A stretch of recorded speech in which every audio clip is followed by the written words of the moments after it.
Good evening, everyone, and welcome. My name is Raquel McGee, and I am a civic engagement co-chair for Metro Board, which is a young professional affiliate of the Chicago Urban League. I want to welcome you to our virtual forum tonight on algorithmic bias, entitled, Is Your News Feed Biased? How One Click Can Lead to Extremism.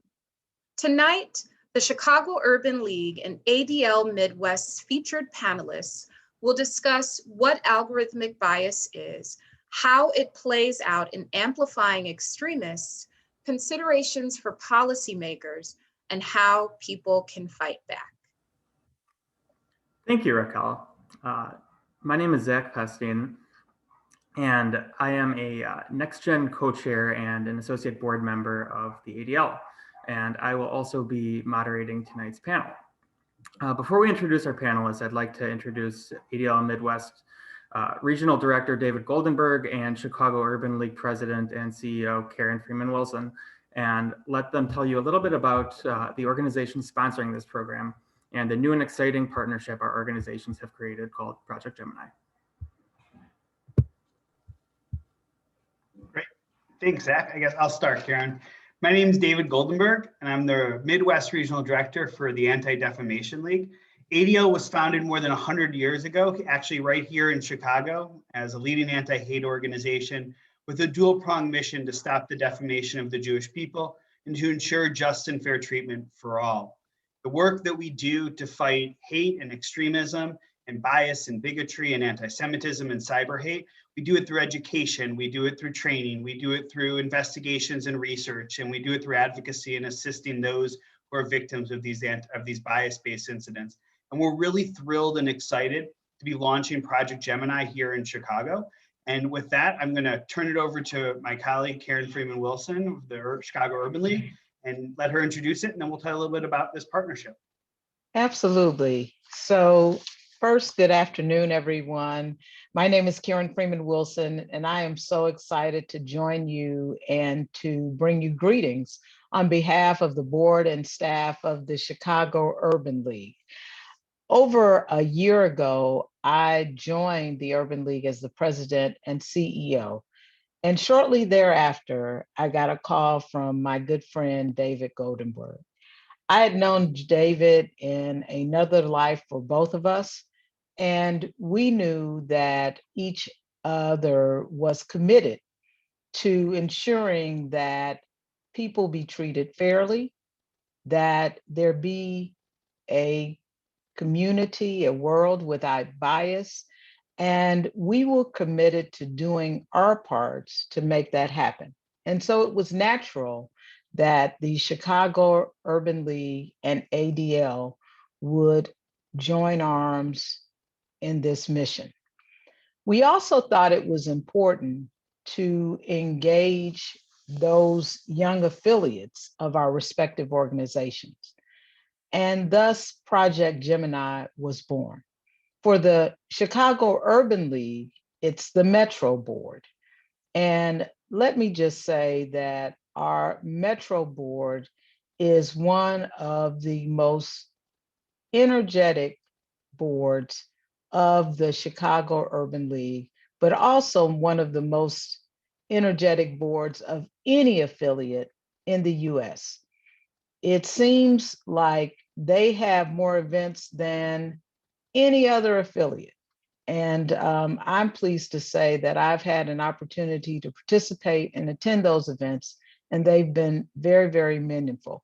And so to have them join with the Next Gen organization of the ADL just made all of the sense in the world. And because we understand that our young people are a lot less biased than prior generations, I thought that they would be the most natural individuals to create and to drive this partnership forward.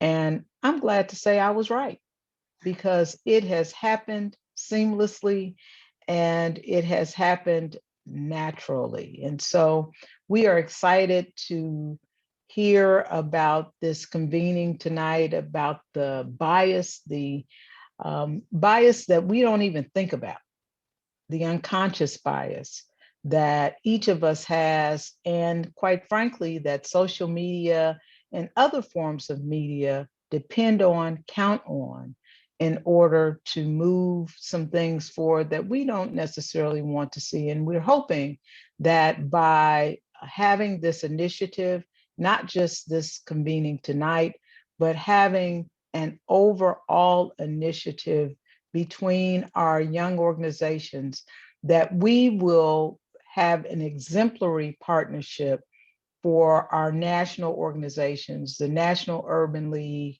and the national branch or the national ADL organization, to move forward. So I'm excited tonight. I want to thank Kevin Itima and our incoming chair of the Metro Board for your passion, for your leadership on behalf of the Urban League. And I want to thank you for your participation in this initiative this evening. Thank you. Thank you so much to Karen and David. We really appreciate both of your leadership roles in your respective organizations. And we are so excited to be a part of this new collaboration. Now to begin our panel. We are going to post full bios for each panelist in the chat, but I will give you a brief introduction. We have, and please welcome, Libby Otto, Learning and Development Specialist at Rotary International, Lauren Kraft, National Policy Counsel for the Anti-Defamation League, and Marcus Miller, the City of Chicago's first Chief Diversity Officer. As stated previously, you can find their full bios posted in the chat. Our panelists tonight will be examining algorithmic bias from a variety of perspectives. But Libby, can you first tell us exactly what algorithmic bias is? Is it math? Why is this something that the average non-tech person should care about? Absolutely. Thank you, Raquel. And I'm going to wait one moment while my slides load.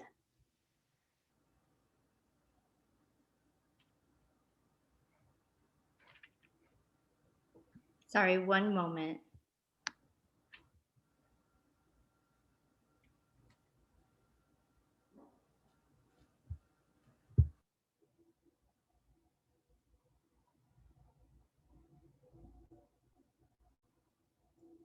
Thanks, Rachel.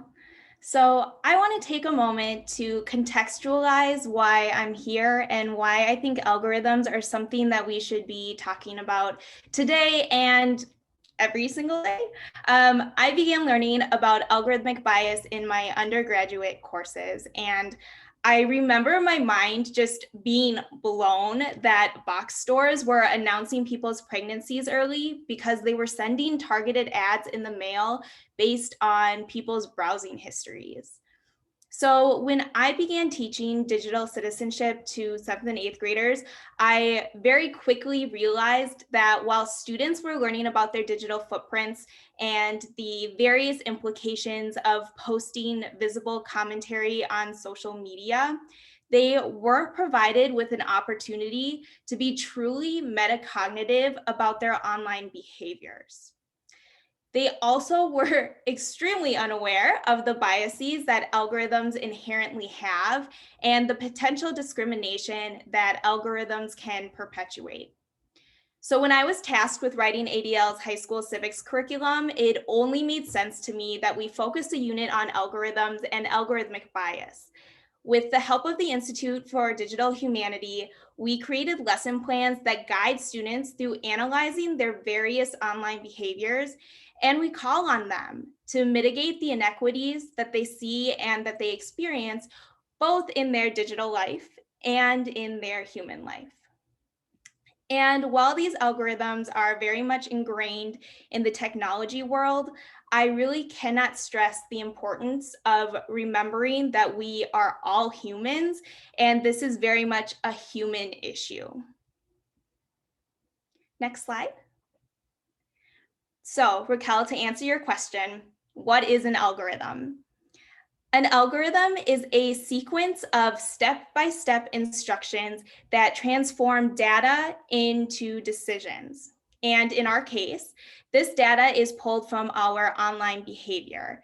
It's every time that we click, every time that we comment, we search something, we like something, it's feeding that algorithm. Next slide, please.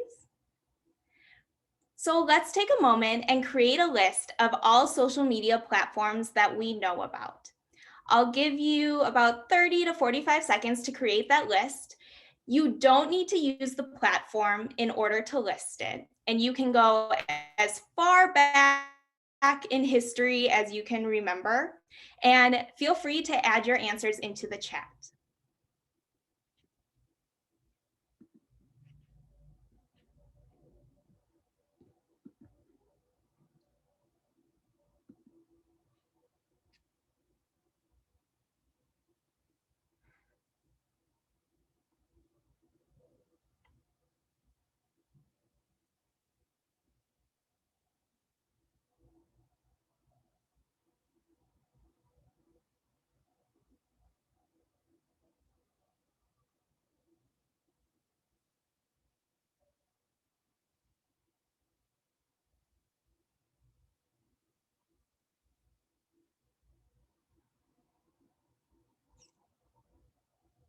Awesome, thank you for doing that. My chat box is over here, which is why I'm looking over there. Some platforms that came immediately to my mind and also to yours include things like Facebook, Instagram, Snapchat, TikTok, LinkedIn, Slack, Twitter. I also think about 8chan and sites like Parler. When the Pew Research Center focused on adult social media usage, they found that just 5% of adults were using at least one social media platform back in 2005. In 2019, they found that over 72% of adults were using social media, with Facebook being the most popular site and the majority of those users logging on daily. Next slide, please. So where do we see algorithms? Every single social media platform that you listed in the chat uses algorithms, but they're not just found on social media sites. One of my favorite uses of algorithms is when I use my Spotify account to play music. I love that it can curate playlists for me based on the previous songs that I have listened to. I also really love how my public library app will recommend books to me based on what I've checked out previously. We also see algorithms in different professional and legal contexts, including human resources, housing, and throughout the criminal justice system. It's important to note that algorithms are not inherently bad. They can make a lot of mundane tasks easier, such as curating a playlist, or even disappear from human tasks. But where do the problems with algorithms begin then? Next slide, please. Every algorithm that is used has been programmed and created by a human. And despite all of our best efforts, humans still have flaws and we still have biases.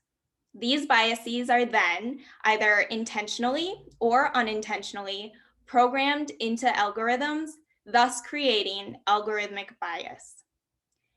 This bias has very real world implications. And just like non-algorithmic biases can contribute to larger systemic injustice. Next slide, please. So wherever we see algorithms, we see algorithmic bias. Algorithmic bias shows up in the criminal justice system when algorithms are used to determine if someone is likely to commit another crime. It's found in mortgage lending when algorithms are used to determine how much money someone can be loaned. And they're found in human resources when companies use video interviews where an algorithm determines you're fit for the job based on not only your answers to the questions, but also your facial features recorded during your interview. Because the high-tech and artificial intelligence world is mainly dominated by men and predominantly white men, there are numerous cases of algorithmic biases reported impacting women and Black, Indigenous, and people of color. Next slide, please.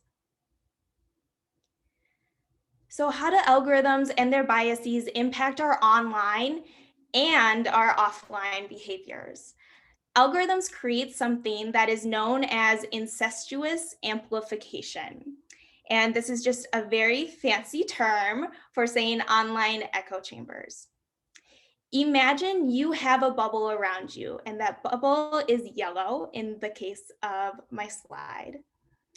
And whenever you search for something or you log onto your social media or you shop online, the algorithms work to ensure you only see what it believes interests you based on your prior clicking behavior.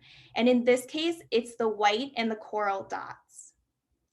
If you like to watch Fox News or MSNBC, those will be the first sites to show up in your search and on your newsfeed.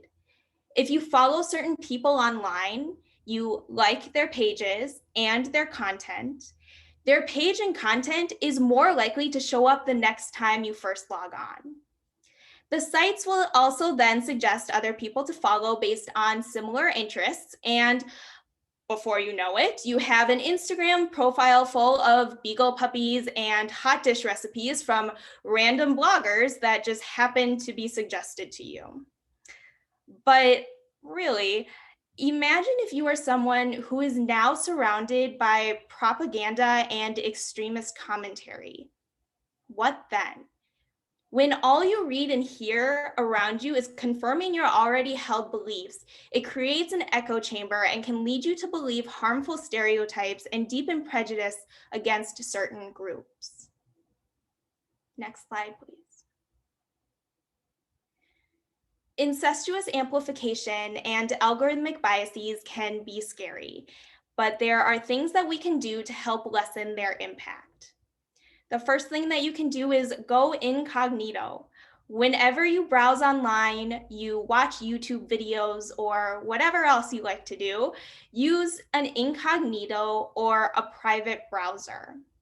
Turn off things like your Siri or your Alexa, because it's their job to listen to you and to recommend products to you based on what it hears. Think before you like or comment on something.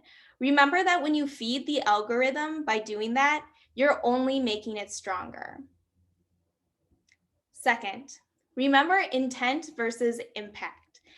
Think about why you are going to like something, share it, or comment on it. What was the intention of the original post? And if it all checks out, remember to think about the impact it will have not only on your algorithm, but also on the humans on the other side of the screen. And finally, advocate for policy. In January 2020, Illinois' Artificial Intelligence Video Interview Act went into law. This means that companies need to let applicants know if artificial intelligence is going to be used to grade their fit with a company, as well as what the company will do with the applicant's data afterwards. In February of 2021, the City Council of Minneapolis voted unanimously to ban the use of facial recognition software in their police departments because research has found the software has age, race, and ethnic biases. An email or a call to your government can have a large impact on what ordinances or pieces of legislation get passed. It can be really difficult to humanize algorithms and their impact on our communities, and there are benefits and drawbacks to using them. There have been several bots identified and banned from sites like Twitter that contributed racist, sexist, and anti-Semitic rhetoric into people's newsfeed. And in COVID times, algorithms are helping to perpetuate false information about vaccines and the virus itself. These pieces of information, amplified by algorithms, impact people from all walks of life. One study found that adults ages 65 and older are 7 times more likely to share misinformation online than those ages 18 to 29. But on the flip side, I've seen that humans utilizing algorithms for good can achieve really amazing things, like bringing communities together and using them to advocate and follow up with political representatives. So as we continue to build more technology for everyday use in our lives, we have to remember to hold the companies accountable for their programming. And we have to educate all people so that the impact of algorithms that they have on humans is for the better. Thank you, Raquel.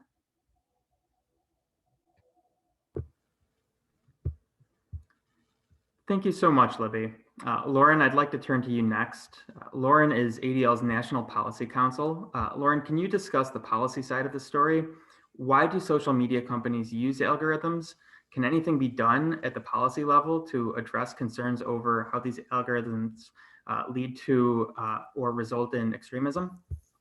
Absolutely. Thanks so much, Zach. I'm going to share my screen and get started on that. So why do social media companies use algorithms? And I'm also going to talk a little bit about how these algorithms impact extremism specifically, and then go into what we can do about it from a policy and advocacy perspective. So why do social media companies use algorithms? The long and the short of it is that algorithms are core to social media companies' business model. So what does that mean? Breaking it down in the slide that I have in front of you, essentially the idea is that social media companies seek to amplify the most engaging content. What's the most interesting or intriguing to somebody as a user? Libby was talking about that a little bit earlier. Sometimes it's innocuous or helpful, like a Spotify playlist, but sometimes it's not. What can be interesting or intriguing can also be problematic. One small example that I like to think about taking it to the offline world is I grew up in Los Angeles, and when I would drive on the highway, there would be major slowdowns when there was an accident on the highway. But there were no major slowdowns when there was the most beautiful sunset that I'd ever seen, or if I was, driving by the ocean. And that's because oftentimes the most corrosive, divisive, or controversial content is interesting and intriguing. So platforms amplify engaging content to do what? To increase engagement. And engagement is a lot of what Libby was talking about regarding likes and shares and reading different articles and scrolling past things on your newsfeed. Why do they want to increase engagement? It all comes down to advertisers, because social media platforms are free to users. So the way that social media platforms make money is by selling advertisements. So the longer we're on the platforms, the more ad impressions or eyeballs get on any given advertisement, then the more ad revenue these companies make. So ultimately, increasing engagement and optimizing for engagement is the key to social media companies making a lot of money. And we know that they do. They make billions of dollars in profit, at least in the case of Facebook, and hundreds of millions of dollars in profit for a lot of the other mainstream social media companies that we think of. So how do algorithms impact our daily lives? Libby went into this more generally, but I'm going to zoom in on social media specifically. So on social media, algorithms determine what we see and what we don't see. And drilling down one step further, Facebook recently came out with a couple of weighting ranks to determine how, or to help share a little bit more about how they weight or rank content. Because when you go onto any given social media platform, we are served up specific content. We don't see the whole of the content that's necessarily offered to us. There have to be decisions made. And these are made as far as Facebook says, and I can talk about transparency a little bit later with what exactly is an algorithm doing or weighting or ranking. But 4 categories contribute to what we see and what we don't see. One is relationship. So who is in our networks is sharing something or liking something. We're more likely to see content from somebody who's closer to us. That contributes to that confirmation bias or the echo chamber that Libby was talking about earlier. Second is, what's the type of content? So if I happen to share or like memes, I'm going to see more memes. If somebody else happens to share or like videos, they're probably going to see more videos.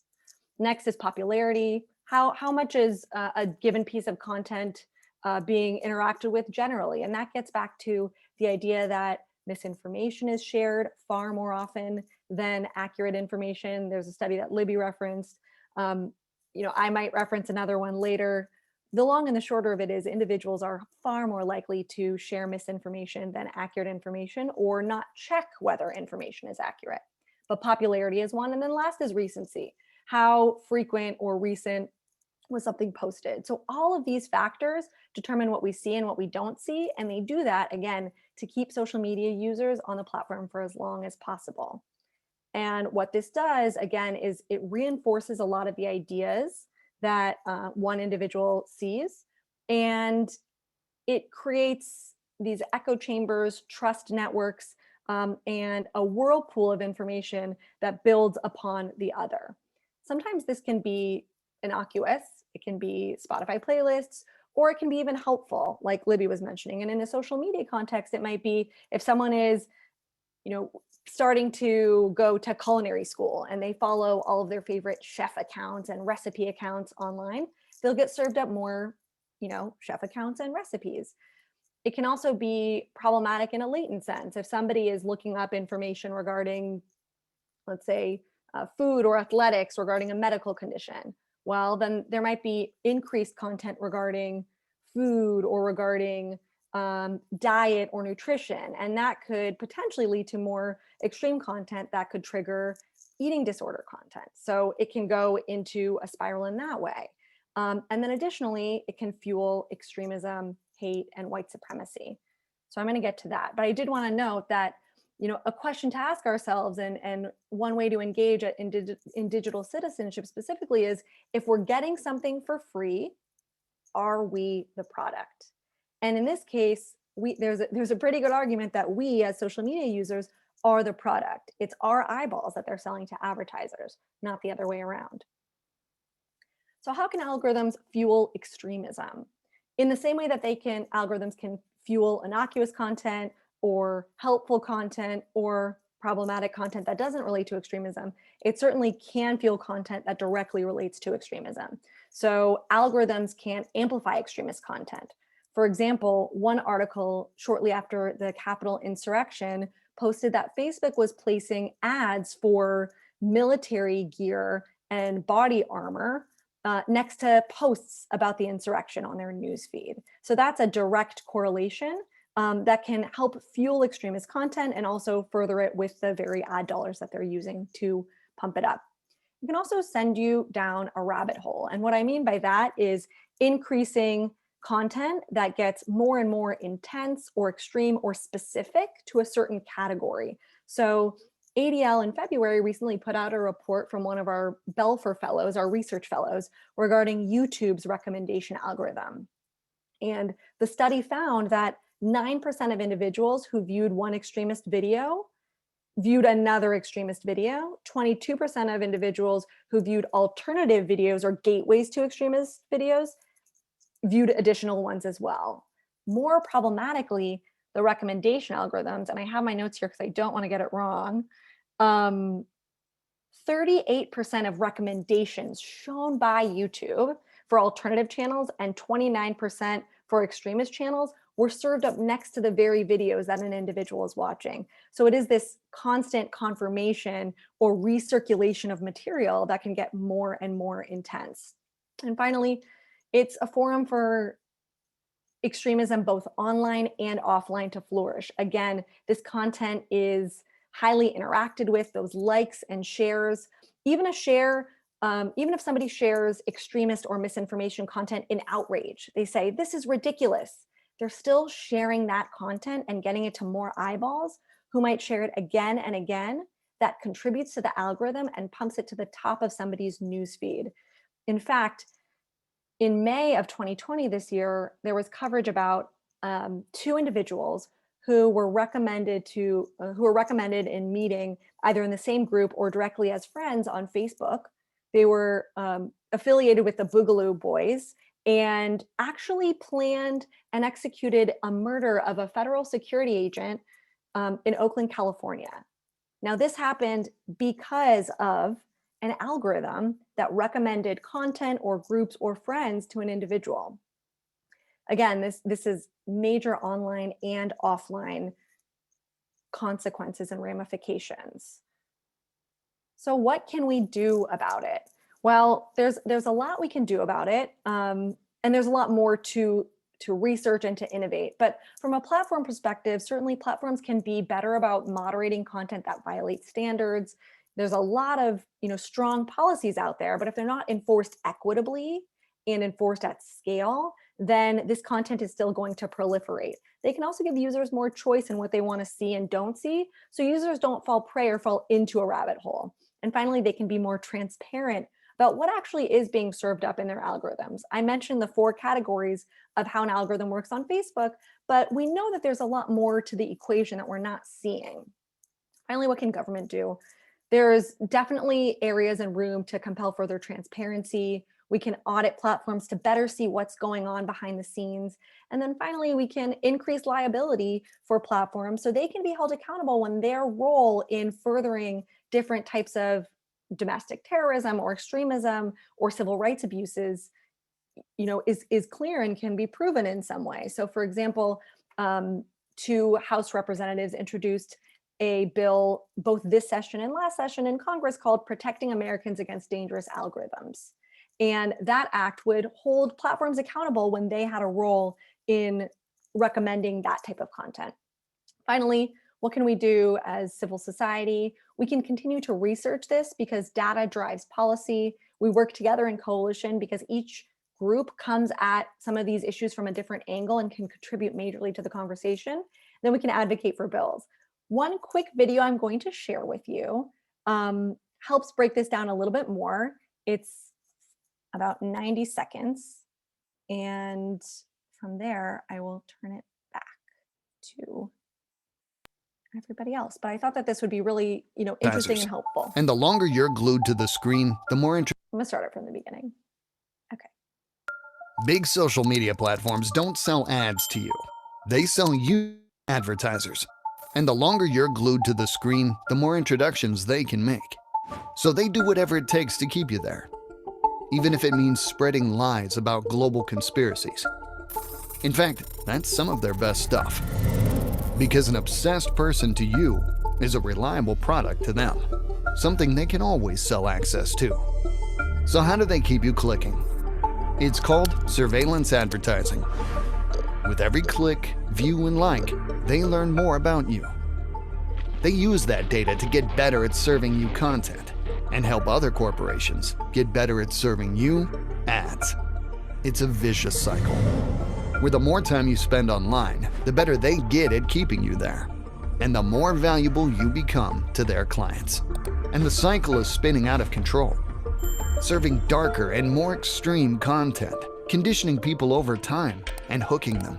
To break it, we have to upend the surveillance advertising business model, because as long as it exists, extremism on social media will be a feature, not a bug. I'll stop there, but I can certainly share these materials, and hopefully this provided a little bit of insight into how social media platforms interact with algorithms. Thank you so much, Lauren. Before our next speaker, I am going to invite all of our attendees to begin typing questions into the comment box, and we will be posing them to our panelists after Marcus's comments.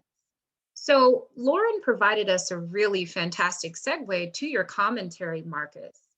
As the City of Chicago's first Chief Diversity Officer, is algorithmic bias on the radar of city government? How do you think lawmakers should be engaged around this issue? Well, thank you, Raquel, and thanks to everyone for the opportunity to participate this evening. To answer your question, the specifics of algorithmic bias may not be etched onto our list of issues and concerns, but the bigger, larger issue of bias, which would encompass algorithmic bias, is in fact on our radar screen, so much so that as many of you who are participating this evening may know, I am the first Chief Diversity Officer for the City of Chicago. Mayor Lightfoot, upon her inauguration, established an Office of Equity and Racial Justice, where I am now a part of, working with our Chief Equity Officer, Candace Moore. And one of the major initiatives that we launched to look into ways that the city can be better equipped. And when I say city, I'm talking about our residents as well as our employees. Looking at ways we could be better equipped was to start to focus on what we needed to do to create healing, and healing in particular on the matter of race. It was especially important and critical to the way we approached racial healing in light of what happened in 2020 with George Floyd's murder, but also an increasing number of issues related to bias, including unfortunate and yet evergreen issues of anti-Semitism, and this most recent occurrence that we're seeing of anti-Asian sentiment. So I want to share with you a little bit about our initiative to focus on racial healing. We titled it Together We Heal. I'm going to share my screen if you'll give me a brief moment. So racial healing and the transformation that our Office of Equity and Racial Justice endeavored to participate in began with some thoughts around what we needed to do to promote more understanding about each of our communities, and thus address a lot of issues that are impacting our communities via all manner of bias, including algorithmic bias. Let's see. So what is Together We Heal? Together We Heal is an initiative, and here is the link for our website, an initiative that's based on our focus and emphasis on reaching out across all the communities of the city and centering our efforts on developing both a framework around equity and what equity means in the context of our day-to-day work, but also in trying to map where healing is taking place and where we want to see it take place. And I'm proud to say that this effort, which was pulled together by a tremendous team of people from our office and others across the city, built a healing map where we could actually show evidence that we are taking absolute positive steps toward addressing racial healing and addressing the issue of bias, which has resulted in some incidents that we don't believe are appropriate for a city like the city of Chicago. The three pillars that underpin our initiative Together We Heal are supporting healing in communities, leading public collective reckoning, and then the one that we're in currently, owning institutional transformation. The three ways that we found were the most impactful in beginning this journey to establish racial healing and addressing these issues of bias across the city were to first and foremost ask people to make a public commitment to racial healing. Second, to host a racial healing event for your community, whether your community happens to be small, as in within your neighborhood, perhaps even small enough that it would occur around your coffee table or your kitchen table. But more importantly, to begin the conversation around what healing looks like, what racial healing looks like, so that we could start to have what we call candid or courageous conversations. And then third, to learn, to share the resources that are available to our network and available to you with your network to advance your knowledge and skills. So step one was to make a commitment, to make a public commitment to racial healing. We asked people to post on social media using the statement, I commit to, and the hashtag Together We Heal, which we believe would provide a more positive approach to using social media. We also asked people to utilize social media graphics in their posts, and we have those graphics available for anyone that wants to use them. And then, of course, challenge your network and partner organizations to join. Whether you happen to be a member of the ADL and the ADL's new young person initiative, or the Urban League's Metropolitan Board. The second step was to host your own racial healing event for your community. Organize an event to promote dialogue, collaboration, and learning, because each of the speakers before me really drilled into this idea that there are things that we can do for ourselves. Among them are to promote more dialogue and to learn more about the ways that we can mitigate bias, and especially algorithmic bias. In doing so, we are providing additional resources to support these efforts. We have a host guide on our Together We Heal site, and we also have partnerships like the one featured here with the Chicago Community Trusts on the table. We also invited people to add their event to our interactive healing map. It's a very easy and simple process for submitting the information. Our goal was to have 500 events with a significant number of people participating. This is just a snapshot of where we started. The third step was to learn. If you're in an organization, whether it is a professional organization, it might be a graduate fraternity or sorority, it might be a civic group, it could just be your neighborhood organization. We've asked each person to participate and learn, advance your racial healing knowledge and skills. Use the resource library that we have put together on our website. There are books, podcasts, videos, and more that address all manner of issues related to race and the centrality of race in our society. We also have information that addresses algorithmic bias. We also want community members that are interested in learning and leading healing circles to sign up to participate with Truth, Racial Healing, and Transformation Chicago, an organization that is a partner with us on this journey. And of course, we're asking people to stay tuned for more information about the Year of Healing, which we launched with a racial healing summit on January the 29th. These are some examples of stakeholders that have been really integral in us launching this initiative. And as you can see, and speaking to the investment that government is making, we have both the mayor's office and members of the mayor's office and their role listed here. We have anchors, including TRHT Chicago, a racial equity rapid response team that was formed to address the ravages of COVID-19 on communities. We have partners like our city departments, faith leaders, block clubs, and chambers of commerce.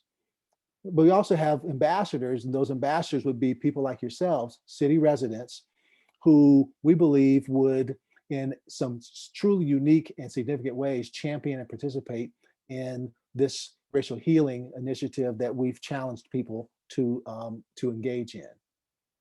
So what does success look like for us? We hope the activities of this initiative increase open and honest conversations about race, harm, and healing, increase awareness of bias, historical and systemic inequities, and systems of exclusion, and increase more human connections across Chicago at a time, especially now, when there's still a great deal of isolation. And I know we're all very enthusiastic about slowly but surely emerging from the challenges of this COVID set of protocols. But this has been so important for us in trying to continue creating and managing outreach to individuals. We want to see that 500 plus activities recorded on the virtual healing map. We want to see activity in each one of the 77 community areas. We believe that because we are a truly diverse community, we want to see a diversity of participation that truly reflects Chicago. And we want to see more themes emerging across conversations and activities. We want to use this momentum to build a roadmap for this year we're in, We want to share a statement of equity principles and strengthen relationships amongst Chicagoans toward positive change. So I'm sure you're going to have questions. We'll be able to address those questions as we do question and answer. But I want to thank you for the opportunity to share this perspective about our attempts to address bias through Together We Heal and our focus on building racial healing across Chicago.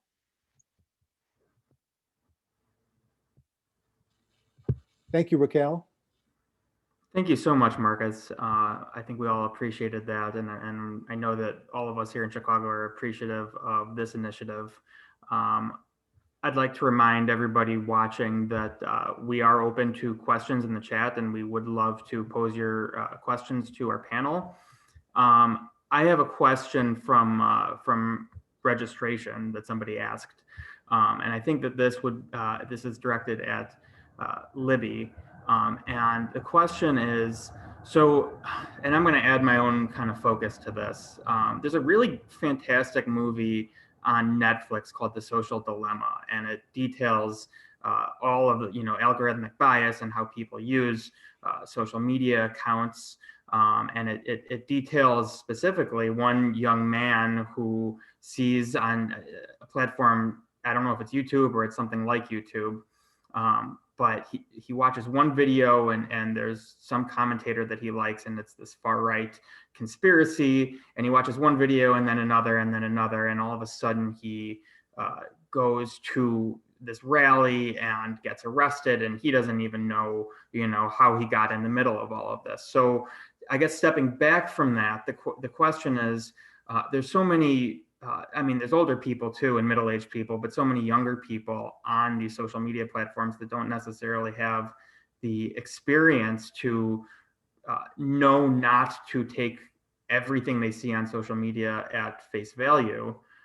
What can educators and also parents and friends do to have these conversations with their students or their children or their friends or their siblings, so that people know not to take everything they see at face value and look for other opinions? Thanks, Zach. And I definitely agree that Netflix show definitely puts everything kind of into context and gives us those real world, like, this is very much happening. This is a really, really good question. I think it's really important to remember that media literacy is a skill, and it's not something that we are just born knowing how to do. It's not something that just magically happens when our frontal lobes finally develop in our 20s. It is something that we just have to consciously learn and relearn. And so just like every educator is going to tell you, always look at who the author is, who is disseminating that information, look at the dates, and look at who, or at least think about who the intended audience is for that piece of information. When I was in the classroom, what I would have students do is do a side-by-side. So on one screen, we would be looking at Fox News, at another, we would be looking at NPR, and then the other screen, we would be looking at MSNBC. We would be looking at articles that are about the same current event, and we would be reading through and seeing how each news site is talking about and dissecting this current event. The other thing that I would do is I would have students go through and physically highlight or underline the commentary that is associated with those or in those articles. And so it provides an opportunity for students to say, okay, here are the reported facts, and then here is the skill that I need to learn to develop, which is recognizing commentary and opinions in news sources. And it goes back to, journalism way back when was very much just reporting, and journalism now is very much focused on entertainment. So adding in that commentary is very common. I think too, there are so many good sites that provide that provide resources. So All Sides is a news bias site that I would often point students towards if they wanted to know how biased their news source was. And there are other sites that I can post in the chat as well that will help students disseminate and dissect that information.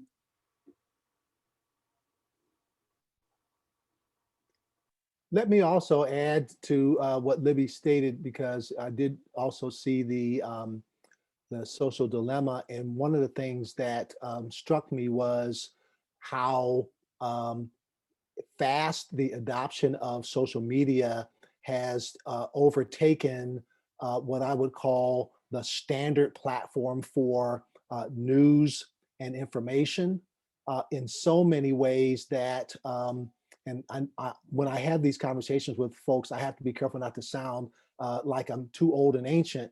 But we are now talking about a segment of our population that has only known computers.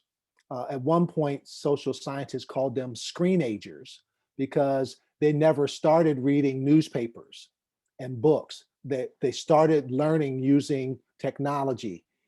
And that technology, that native technology adoption has, I believe, accelerated the issue of bias, because they've not been oriented, and Libby made such a key point, they've not been oriented toward any type of media literacy. So one of the things that I want to make sure people understand about the importance of having these courageous conversations is, not only do you have the opportunity to understand other perspectives, you get an opportunity to actually do some of your own reference material reading. And for those of you who are participating outside of the city of Chicago, we have reference materials, just as the ADL has reference materials on their website that you can use to better educate yourself about different communities and different activities.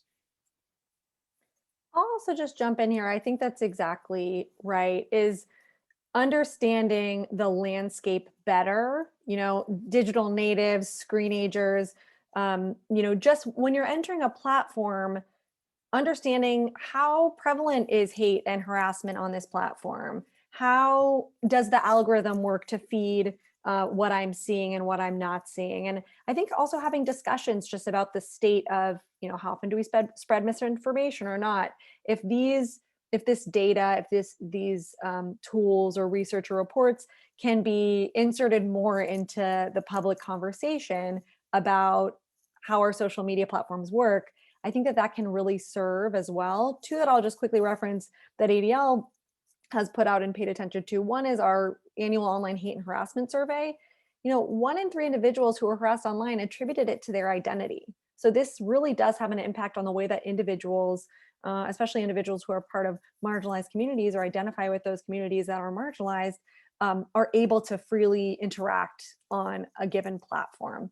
And then additionally, I would say, moving from just the typical social media platforms that we talk about, what are the other ways that we engage in digital social spaces? So, online gaming is incredibly popular, and we do research, and I'm not sure that there's enough research out there as to what does hate and harassment look like on the platforms? What does recruitment look like?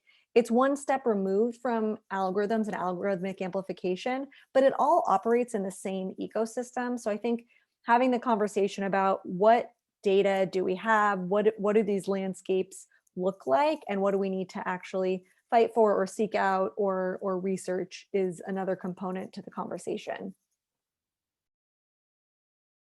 So before our second question, I want to give a brief shout out to the fact that we have attendees from across the ADL Midwest region and division, from DC all the way to South Dakota. So thank you so much for joining us. We have a second question here. So given that we have folks from other cities and states here tonight, what is the best way for them to get involved in Chicago's social healing initiative or any other anti-algorithmic bias efforts, or bring similar efforts to where they reside? Well, our Together We Heal initiative, while the healing map is specific to Chicago, the reference information and materials we have on our site are available for anyone that wants to have what I call authentic, candid, or courageous conversations. A lot of the literature that is out right now, and especially that which has come out within the last couple of years, it's really been focused on how do we address harm as it has been uh, um, delivered to communities, in particular, Black, Indigenous, and people of color. That does not limit, however, the addressing of that harm to those communities. The conversation we're having tonight and the information that's been shared tonight is about how bias shows up in ways that are so insidious that we're not aware of them. The counteraction that is necessary is one where we have to invest in ourselves and in our understanding about how these different platforms operate. And doing so, it almost removes us somewhat from the limitations of our local jurisdiction and really places us more in the context of, if this is happening in my neighborhood, it's happening in other neighborhoods, and it's likely happening in neighborhoods across the country. So I would certainly encourage people to not just look at what we have available, but also look at what the ADL has available from a reference and research standpoint, because it's that kind of understanding we're going to have to take into improving our communities, improving the focus on healing as we now look at emerging from this unique set of circumstances that COVID-19 has presented.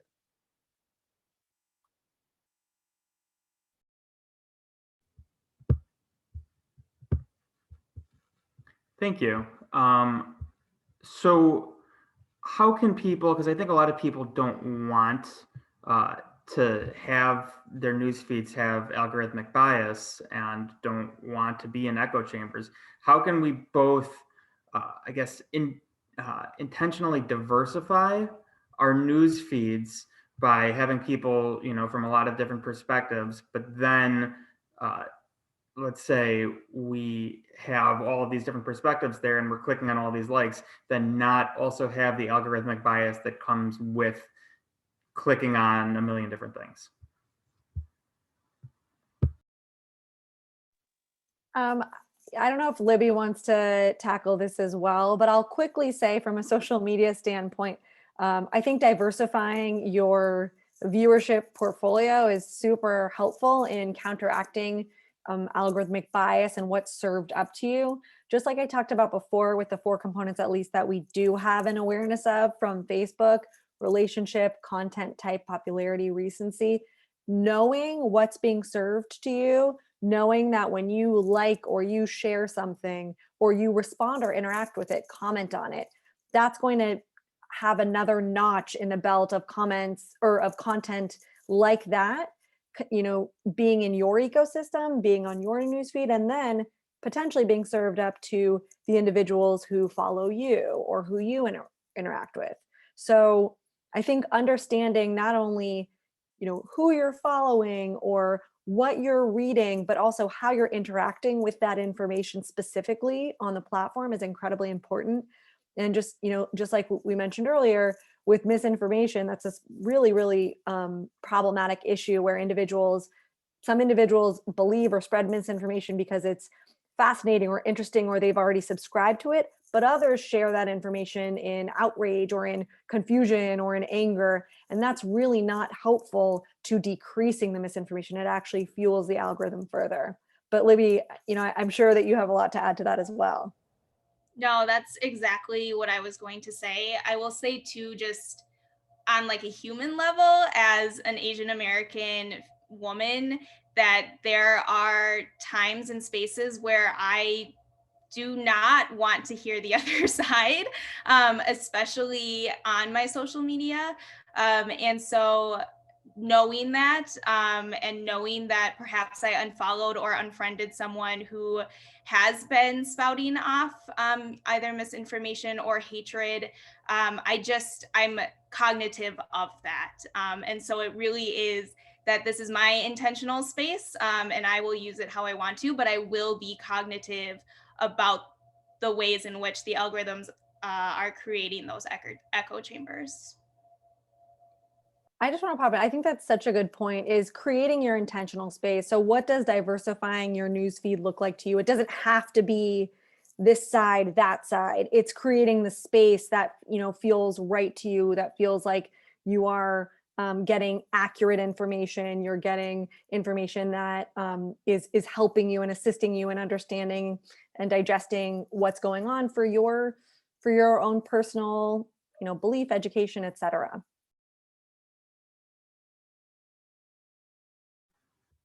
So to go to our next question, we're going to pivot just a little bit from the curation of one's own media to antitrust law. So what role could antitrust law play in the oversight of use of algorithms by companies such as the now ubiquitous Google and Facebook? And how do concerns around online privacy play into advocacy and awareness around algorithmic bias? Is there more that we could advocate for legislatively to protect ourselves? Great questions. I will say, before, you know, drilling into these two specifically, and then I'll turn it over to my colleagues. I just felt like with these specific ones, I was too excited I had to jump in right away here. Creating a better internet ecosystem, a less hate-filled one, a less, you know, a better ecosystem that has less misinformation and disinformation. It is a multi-pronged issue. It's very complex. It has lots of facets. And just as it does, the solutions or the priorities that we need to focus on are from many different angles. So one is algorithmic accountability. One might be antitrust. One might be privacy.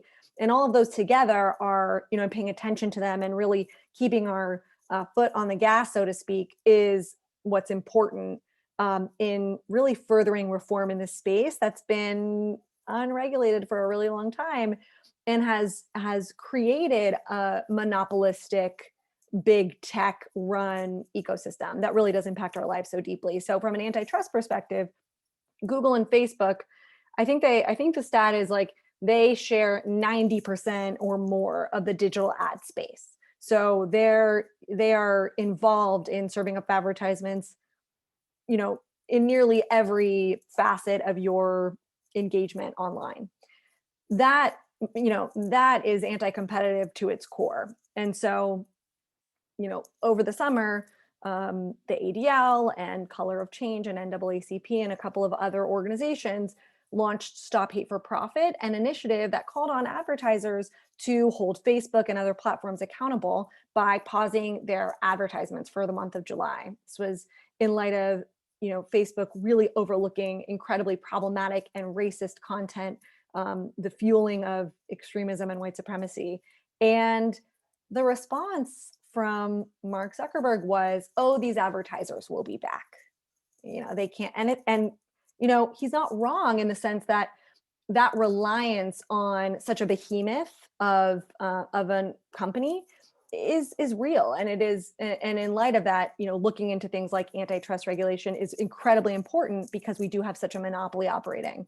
From a privacy perspective, you know, it's that balance. It's incredibly important. I played the surveillance advertising video at the end of my you know, mini presentation, because the way in which corporations, companies follow your digital footprint and then use that and flip that to sell you things can get to a level of surveillance. That's, you know, that's why oftentimes behavioral advertising is called surveillance advertising, or not oftentimes, but increasingly. So, you know, what privacy measures need to be regulated, and what opportunities can an individual take?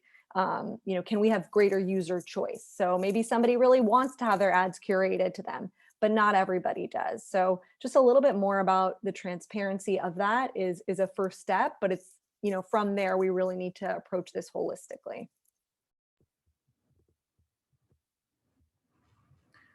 I have a question for Marcus. We always talk about how much more divided we are in this country right now, and how much more hate there is, and it seems like that's obviously right. But we also know there's always been hatred in this country, and in our neighborhoods and everywhere. So my question is, do you believe social media is making the biases that exist in the country more dangerous right now?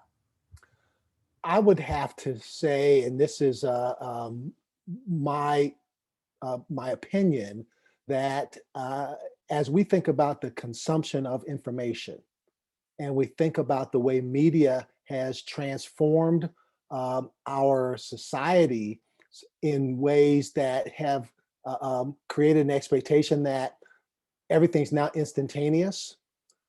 We have created more of a concentration of information that does provide more danger when it comes to the amplification of bias. I mean, simply put, when we move from paper to television screens, and I'm going to date myself. There was a time when people had one television in their home and everyone sat in front of it to watch it. I have 4 televisions in my home now. And then, of course, as we move from that type of communication to personal communication, where now you don't sit in front of your television, you carry it with you. You take it everywhere. And now most all of the information, and for some people, every bit and byte of information they consume comes from that personal device. That to me is just like saying that a concentrated dose of any harmful drug is dangerous. That's what I see, and I haven't seen evidence yet to dissuade me from that.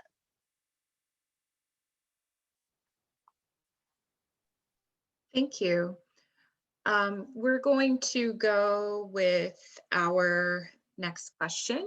And I want to encourage, if there are any attendees, if you have any additional questions, please feel free to put them in the chat. How can the average person encourage their local and state municipalities to take algorithmic bias seriously? What can the average person do to work to dispel disinformation in partnership with local and state entities?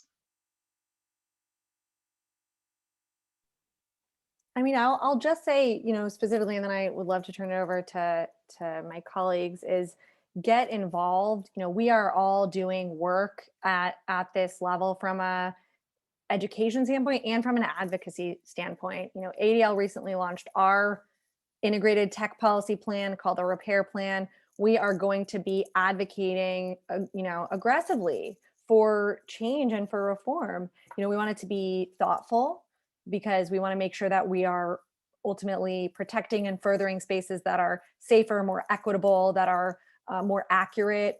But at the same time, we really think that it's past time that, left to their own devices, the major tech companies are not serving users and consumers and individuals and humans, right? Ultimately, we're humans, in the way that they need to. So, that's ours. I know that the Urban League is obviously doing this incredible work as well. Libby at Rotary is doing this work.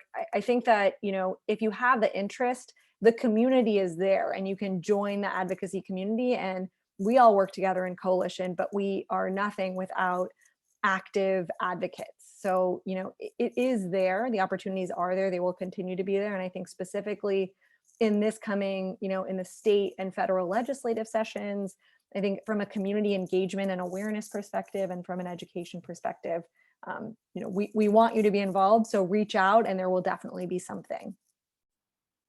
And I'll add that to Lauren's point, there are some major initiatives that are going to be taken up by the General Assembly, as well as a major remap of wards, as well as legislative districts. It's now when you get engaged with your elected representatives and let them know that you want them to not only pay attention to this issue, but you want to see what they can do to bring more sensibility to it, especially given the significance of social media and the incidence of algorithmic bias that has absolutely consumed a lot of what we are consuming from an information standpoint. It's one of those situations, I believe, where politics has become sport in such a way that in order to effectively make that sport meaningful for people, there's got to be some understanding of what the rules of engagement are. And it's the legislators that I think have the greatest opportunity, but only with your advocacy, to do something that makes the rules more sensible for all of us. I definitely agree with both Lauren and Marcus. That advocacy point is so important, and usually you can find what's on the docket at your local government even just by Googling, so something very simple, and just continuing to hold our elected officials accountable. If someone's up for re-election or if there's an open position, ask those questions. Ask what their stance is on algorithms, what they are planning on doing. If you have young people in your life, advocate for it at a school level, right? Go to a school board meeting and say, hey, this is really important, both for a curriculum reason, but also what are you doing with my students' data reason, and follow up with them, because there are curriculum resources, as I said, but also because we need to know what schools are doing with our students' data. And so that conversation is always evolving as schools use more and more technology. And so now is actually a very good time to start having those conversations if you have a young person in your family. Thank you. We've talked a lot about how harmful algorithmic bias can be. And we started out the conversation saying it isn't inherently or necessarily a bad thing. And I think, we discussed in the context of Spotify playlists and other things. And I certainly love when Spotify recommends music to me that they know that I'll like. What are some of the good things in our news feed that algorithmic bias can help us with personally and in our knowledge of what's going on around us and in our relationships? Well, let me start and say that I am very, very, very thankful for this topic and for this opportunity. There's a lot of history between the ADL and the Chicago Urban League. I go back to the days when there was a Young Leaders United organization that had members of the Metropolitan Board and the ADL. And those were both fond memories, but I think also very essential, such that as we think about what's positive about this particular moment, there's more communication among communities. Certainly, without hyperbole, our Together We Heal initiative is a way for the city to frame the focus on racial healing so that it is inclusive of all communities across the city. But the curation of information, the creation of new knowledge that I'm starting to see, and I am a social media, I'm on a diet right now, but I do use it on a regular basis. I am very encouraged that there's more positive information that I believe will impact the type of algorithmic decisions that we have presented to us. So I'm very, very encouraged that these kind of conversations are taking place and the content is there that is trending in a more positive direction. I think just adding on to, Libby, did you want to go first? You go ahead.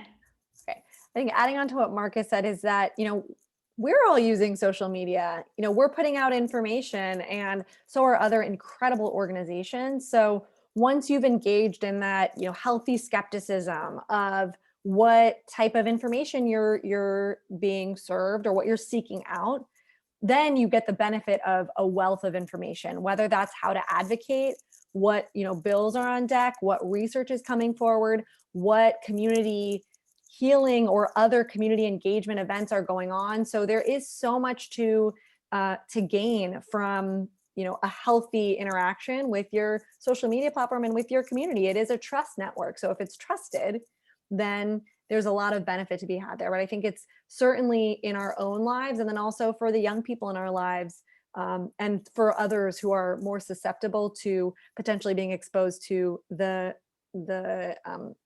misinformation, disinformation, hate, racism, extremism. That's where we have to be careful. Where we get the benefit is for all of the amazing work that advocates and community members and civil society organizations are doing. Yeah, 100%. That connection piece, I think, is the utmost reason why I still continue to use social media. And it's really what I appreciate most about it is that it is really a topic that spans all ages. And so it provides us an opportunity that I don't think there are a lot out there, where we can bring everyone around the table and really have a good and healthy conversation about how we will continue to utilize technological tools, but also how we want to see humanity going forward, and what we can do to ensure that we are creating a better, more equitable world.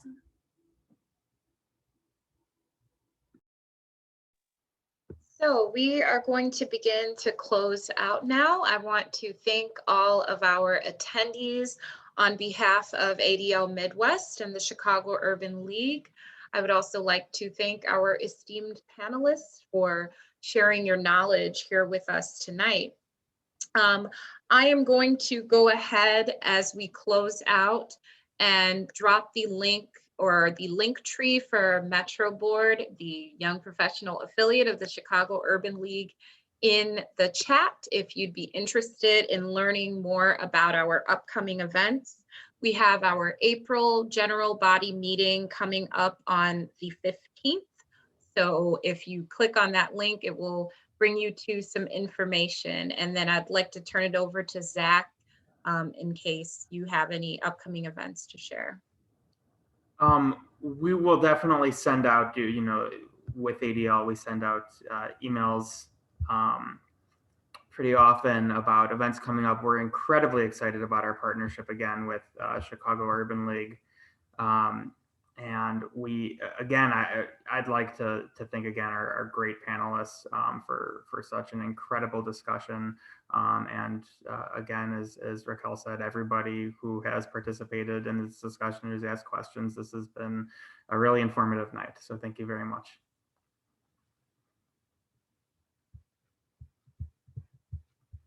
Okay, well, thank you everyone again for joining us.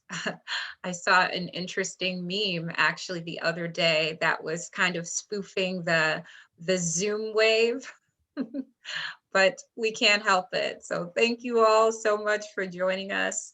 Have a fantastic evening, and please stay tuned for more information about our joint partnership. Thank you, everyone.